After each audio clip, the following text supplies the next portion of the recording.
Every day, she know where I came from, so she knows my capability. Also, like the coach assembly, so she know my capability just like the coaches. So she drives me every day the same way. Health-wise, are you fully cleared for? Yeah, fully clear. Yeah. Gotcha. No lingering effects. I'm ready to go. What is that going into fall camp? You just came back and kind of dusted off the rust a little bit. Say one more time, sorry. How was that? Coming off of surgery in the off season and kind of dusting off the rust. I mean, felt like I never left. I still feel great. I just had to get cleaned up, so I feel good. This line added a bunch of size to the offseason. How do you feel like you can compete in the trenches with other Big Ten teams that are also very big? Size is size. It's more about the technique piece of so the offensive lineman got to go, and I got to go too. So we just got to see who wins that rep. Feels like this defensive line has gone from being like maybe an uncertainty to a strength for this team. Like over the course of this spring, summer, where have you seen this group maybe take the biggest steps forward? Definitely seen them step into maturity a lot. Because I think it's a pretty young group. But I think everybody in this group probably took that next step into maturity and just learning ball and how to handle things out of that. Where'd you see the biggest step out of Jakeem over the course of the time he's been here now? Just learning in his playbook more. Just staying after hours and just putting extra work in. He's hungry too. So if he's hungry and you see the other guys hungry, then we got a group going. I know you mentioned that in the spring about how close you and Coach Henny got in the course of your recruitment. Was there a time when you guys started talking where it really just first clicked? Was it an immediate thing between the two of you guys? Probably when we sat down and had like a personal talk, just learning about him, nothing about football. It clicked just more. Was that pretty early on? Yeah, it was pretty early on. This is me as a person. Yeah, just an introduction. I know he had said, I think you might have said too, that you guys both bonded over the fact that you lost your mom when you were younger. Yeah. For you, why was that so important? Like, what about the way Coach Henny kind of grew up just like clicked so well with you? Because in this industry, you don't really find a lot of people that's been through the same thing that you've been through. Just losing a mom, losing a grandma, just being the head of the household. A lot of people say that they're the head of the household, but when you actually don't have a mom to go to or a dad to go to, it's kind of hard to find that piece, So just being able to find a coach as hungry as I am and just ready to push me the way that he's going to push me, that's something that really meant the most to me. How old were you when you felt like you had to step like this?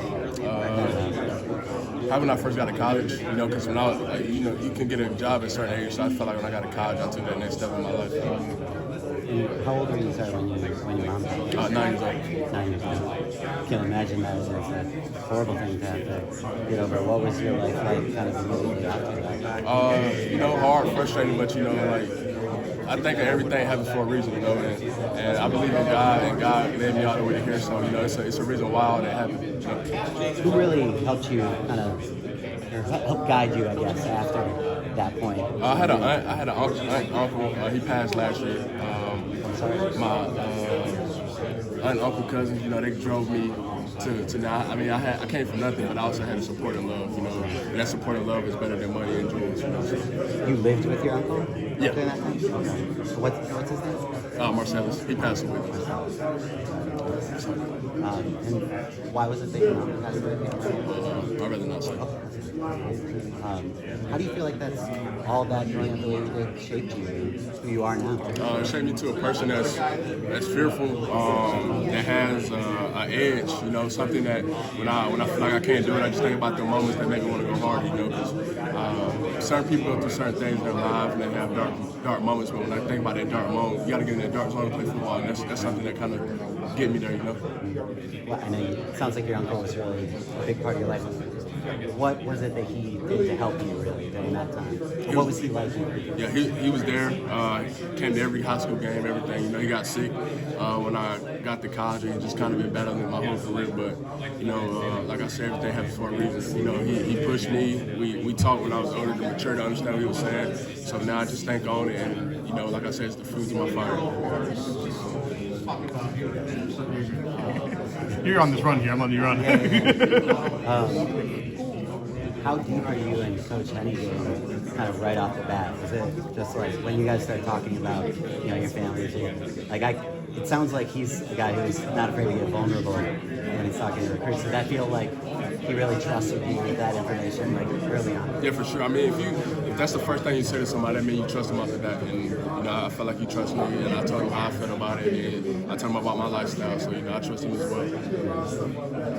What has he been able to do with you personally, football-wise, that's really made a difference? I know it hasn't been that long, but in the short amount of time, where's he helping out? Probably just, you know, learning ball more, because I mean, I feel like everybody in this room have attributes, but we got to just learn ball more, you know, just like the little details, like the O-lineman is over here, then and the back's over there, then how can we adjust, what can we do, you know, just stuff that's off the field about football. Anyone on this defensive line in particular over the course of spring, summer, just like really stood out to you? That's a hard question, man. I feel like everybody grew as one, so it's kind of, I say everybody. I know Lincoln was saying at media day that Devin Tompkins, he feels like has flown under the radar a little bit. In what ways has he really stood out to you? I mean, pretty much I thought he'd been that guy, so I mean, I can't just throw him on the bus. I mean, he's the captain on the boat right now. He's leading it, so I mean, I don't really think that's a guy that you can say, 'cause I feel like everybody individually is just doing their part. Leading it, what do you mean? Like, he's been the most vocal guy? Yeah, pretty much, you know. I mean, 'cause you got everybody in the room. He's been here, so I'm just, you know, just listening to him, how he carried the group, and, you know, just combining together. But he's the guy that's been pushing so far. What do you see from a guy like Josh Jarrett on the defensive line? Dominant. He has a lot of potential to be whatever he wants. You know, a biggest thing he can write his own check one day. Like, he just got to keep grinding and keep getting to where he want to be. But I think overall he's gonna be where he want to be. Are you gonna play next to him, or Say again? are you gonna play next to him on the D line, or where you positioned with him? Wherever they put me, I'm ready to play. Yeah. How does he kind of compare to Walker? I know you did. Say it again. How does he compare to Walker? Oh, Deion Walker. I mean, they're both two big humans, you know. But Deion was a great player. I think John's gonna be a great player, just like him too.